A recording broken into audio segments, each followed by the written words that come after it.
ಪರಮಾತ್ಮನೇ ಸತತಮೇಕರೂಪಿಣೇ ದಶರೂಪಿಣೇ ಶತಸಹಸ್ರರೂಪಿಣೇ ಅವಿಕಾರಿಣೇ ಸ್ಫುಟಮನಂತರೂಪಿಣೇ ಸುಖಚಿತ್ಸಮಸ್ತತನವೇ ನಮೋ ನಮಃ.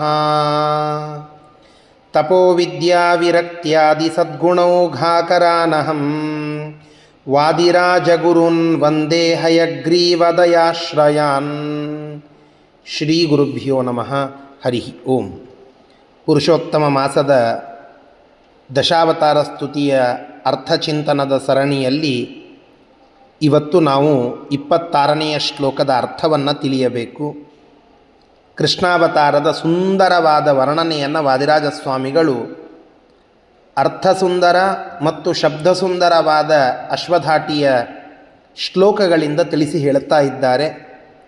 ನಿನ್ನೆಯ ಶ್ಲೋಕದಲ್ಲಿ ಕೃಷ್ಣಾವತಾರದ ಮುಖ್ಯವಾದ ಘಟ್ಟ ಕಂಸವಧೆ ಮತ್ತು ಕೃಷ್ಣಾವತಾರ ಯಾಕೆ ಅಂತನ್ನುವುದರ ನಿರೂಪಣವನ್ನು ಮಾಡಿ, ಅದರ ನಂತರದ ಇನ್ನೂ ಕೆಲವು ವಿಶೇಷವಾದಂತಹ ಕಥೆಗಳನ್ನು ಕೂಡಿ ಕೃಷ್ಣನ ವರ್ಣನೆಯನ್ನು ಮಾಡುತ್ತಾ ಇದ್ದಾರೆ ವಾದಿರಾಜ ಸ್ವಾಮಿಗಳು 26ನೆಯ ಶ್ಲೋಕದಲ್ಲಿ. ಶ್ಲೋಕ ಈ ರೀತಿಯಾಗಿ ಇದೆ. ರಾಜೀವ ನೇತ್ರ ವಿದುರಾಜೀವ ಮಾಮವತು ರಾಜೀವ ಕೇತನವಶಂ ವಾಜೀಭಪತ್ತಿ ನೃಪರಾಜೀರಥನ್ವಿತಜ ರಾಜೀವ ಗರ್ವಶಮನ ವಾಜೀಶ ವಾಹಸಿತ ವಾಜೀಶ ದೈತ್ಯತನು ವಾಜೀಶ ಭೇದಕರದೋರ್ ಜಾಜೀ ಕದಂಬ ನವರಾಜೀವ ಮುಖ್ಯ ಸುಮರಾಜೀ ಸುವಾಸಿತ ಶಿರಃ. ರಾಜೀವ ಆ ಶಬ್ದದಿಂದ ಪ್ರಾರಂಭ ಮಾಡಿ ಇಡೀ ಈ ಶ್ಲೋಕವನ್ನು ಜೀವ, ವಾಜಿ, ರಾಜಿ ಎಂಬುವ ಶಬ್ದಗಳ ಪ್ರಾಸದಿಂದಲೇ ತುಂಬ ಸುಂದರವಾಗಿ ಹೆಣೆದದ್ದು. ಇದರ ಅರ್ಥ ಇಷ್ಟು: ಭಗವಂತ ಸುಂದರವಾದ ಕಮಲದಂತೆ ಇರುವ ಕಣ್ಣುಗಳನ್ನು ಉಳ್ಳವ, ವಿಶಾಲವಾದ ಕಣ್ಣುಗಳು. ಆ ಪರಮಾತ್ಮ ಜ್ಞಾನಿಗಳ ಪಾಲಿಗೆ ಯಾವತ್ತಿಗೂ ರಕ್ಷಕನಾಗಿ ಇದ್ದಾನೆ.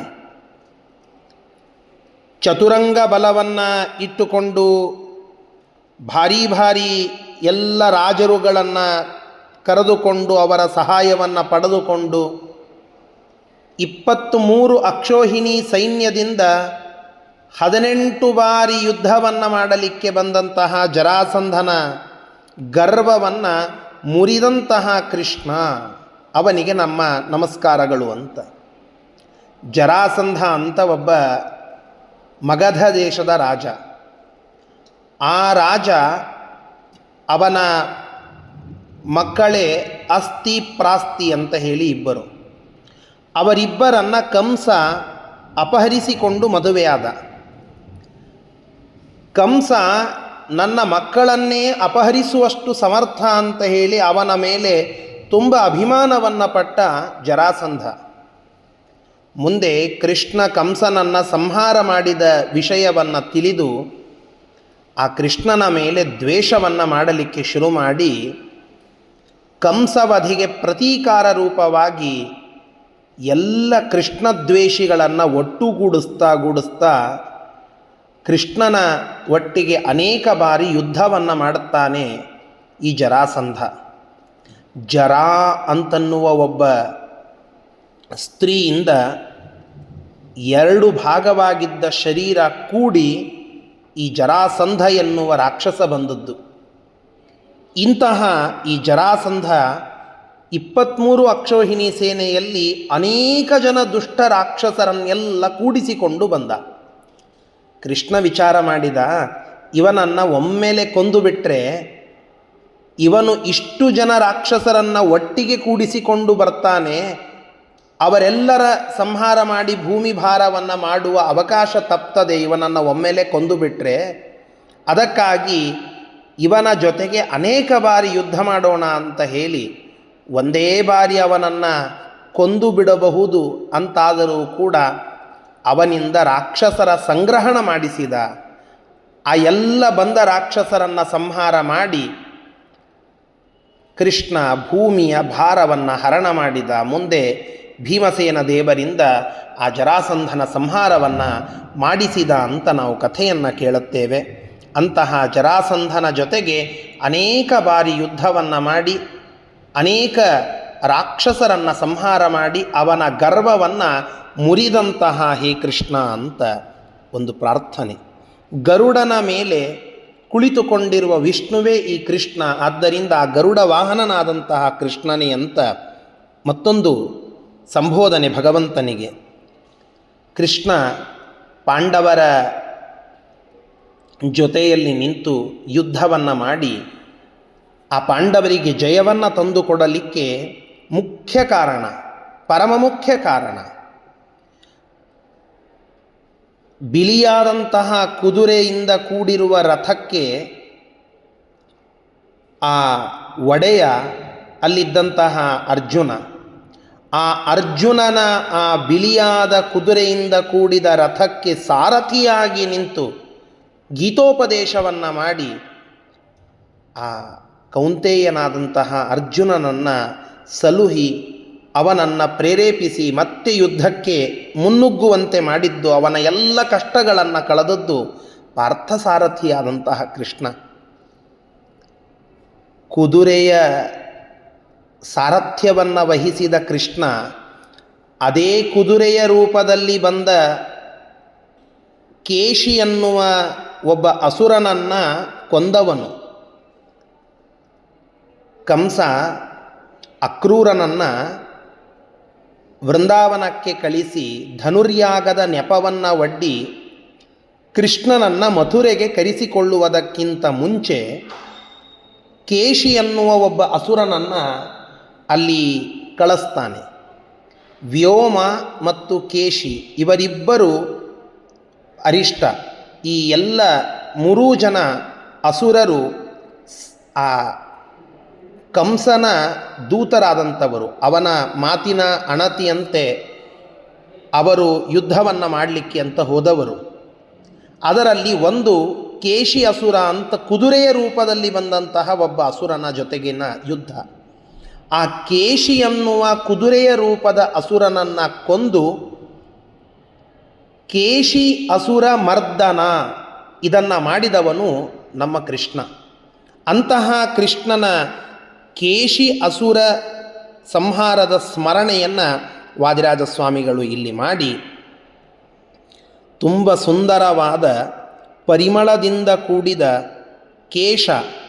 ಕೇಶಪಾಶವನ್ನು, ಆ ಕೂದಲುಗಳನ್ನು ಹೊಂದಿರುವಂತಹ ಆ ಕೃಷ್ಣ, ನಿನ್ನನ್ನು ನಾನು ಸ್ಮರಣ ಮಾಡುತ್ತೇನೆ. ನನಗೆ ಕಾಮಬಾಧೆ ಉಂಟಾಗಿ ಭಗವಂತನಲ್ಲಿ ಮನಸ್ಸು ಬರದಂತೆ ಆಗ್ತಾ ಇದೆ. ಆ ಕೆಟ್ಟದಾದ ಕಾಮನೆಗಳು ನನ್ನ ಮನಸ್ಸಿನಲ್ಲಿ ತುಂಬಿದೆಯಲ್ಲ, ಅದರ ಬಾಧೆಯನ್ನು ಕಳೆದು ನೀನು ನನ್ನನ್ನು ರಕ್ಷಿಸುವಂಥ ವಾದಿರಾಜ ಸ್ವಾಮಿಗಳು ರಾಜೀವ ಅನ್ನುವ ಒಂದು ಶಬ್ದವನ್ನೇ ಇಟ್ಟುಕೊಂಡು ಅದರ ಪ್ರಾಸಗಳನ್ನು ಬಳಸಿ ಸುಂದರವಾದ ಶ್ಲೋಕವನ್ನು ಇಲ್ಲಿ ಹೆಣೆದಿದ್ದಾರೆ. ಇದರ ಶಬ್ದಶಃ ಅರ್ಥವನ್ನು ಈಗ ನೋಡೋಣ. ರಾಜೀವ ನೇತ್ರ, ರಾಜೀವ ಅನ್ನೋದಕ್ಕೆ ಕಮಲ ಅಂತ ಒಂದನೇ ಅರ್ಥ. ಕಮಲದಂತೆ ಕಣ್ಣನ್ನು ಉಳ್ಳವನು ರಾಜೀವ ನೇತ್ರ. ವಿದು ರಾಜೀವ, ವಿದ್ವಾಂಸರು, ವಿದು ಅಂದರೆ ತಿಳಿದಂಥವರು, ಜ್ಞಾನಿಗಳು, ಅವರ ಪಾಲಿಗೆ ಆಜೀವ ಅಂದರೆ ಅವರಿಗೆ ಜೀವನ ಆಧಾರನಾಗಿ ಅವರ ರಕ್ಷಕನಾಗಿ ಇರುವಂಥವನು. ಇನ್ನೊಂದರ್ಥ ವಿದೂರ ಆಜೀವ. ವಿದೂರ ಇವನು ಯೋಗ್ಯನಾದಂತಹ ಸಾತ್ವಿಕ ವಿಚಾರವನ್ನು ತಿಳಿದಂತಹ ಧೃತರಾಷ್ಟ್ರನ ತಮ್ಮ. ಆ ವಿದುರ ಕೃಷ್ಣನ ಮಹಾಭಕ್ತ. ರಾಯಭಾರವನ್ನು ಮಾಡಲಿಕ್ಕೆ ಬಂದಾಗ ಈ ವಿದುರನ ಮನೆಗೆ ಕೃಷ್ಣ ಹೋದಂತಹ ಕಥೆ ಮಹಾಭಾರತದಲ್ಲಿ ನಾವು ಕೇಳುತ್ತೇವೆ. ಆ ವಿದುರನ ಮೇಲೆ ಭಗವಂತನಿಗೆ ವಿಶೇಷವಾದ ಪ್ರೀತಿ. ವಿದುರನಿಗೆ ಭಗವಂತನ ಮೇಲೆ ಮಹಾ ಬೃಹತ್ತಾದಂತಹ ಒಂದು ಭಕ್ತಿ.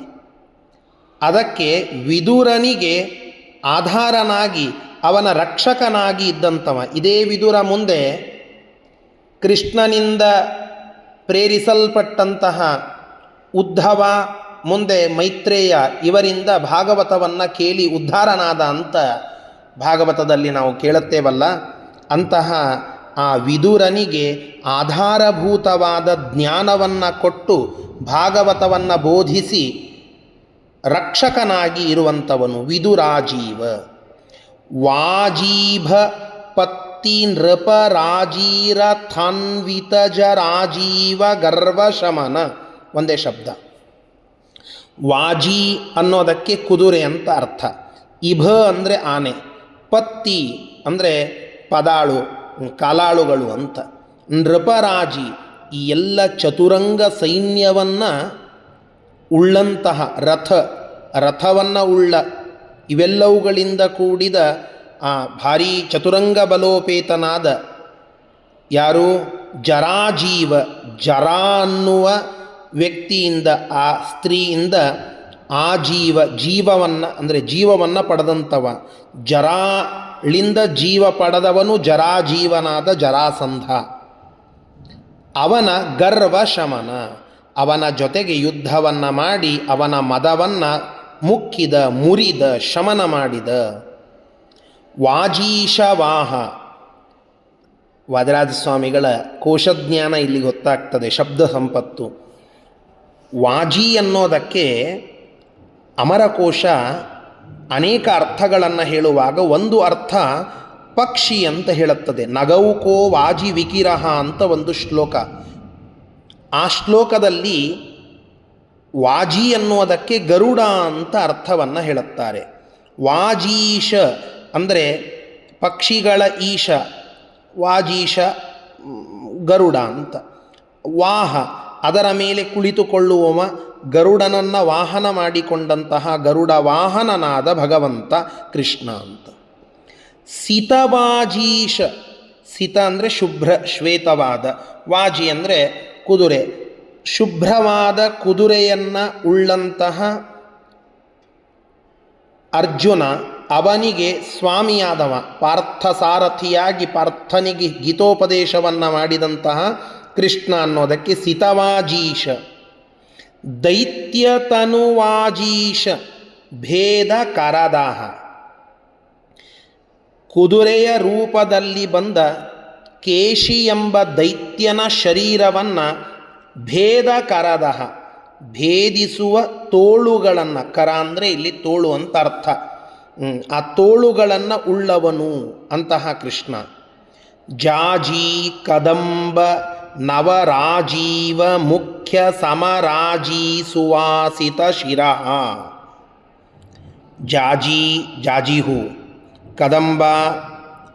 ಕದಂಬ ಹೂಗಳು ಬಯನೆ, ನವರಾಜೀವ ಹೊಸದಾದ ಅರಳಿದ ಕಮಲಗಳು, ಇವೆಲ್ಲ ಮುಂತಾದ ಸುಮರಾಜಿ ಸುಂದರವಾದಂತಹ ಹೂಗಳು, ಅವುಗಳ ಸುವಾಸ ಅಂದರೆ ಪರಿಮಳ, ಅದರಿಂದ ಕೂಡಿದ ತಲೆಗೂದಲನ್ನು ಉಳ್ಳವ, ಅದರಿಂದ ಕೂಡಿದಂತಹ ಕೇಶಪಾಶವನ್ನು ಉಳ್ಳವ ಅಂತಹ ಆ ಸುಂದರ ಸುವಾಸನಾಭರಿತವಾದಂತಹ ಕೇಶಪಾಶವನ್ನು ಉಳ್ಳ ಕೃಷ್ಣನು ಭವಾನ್ ನೀನು.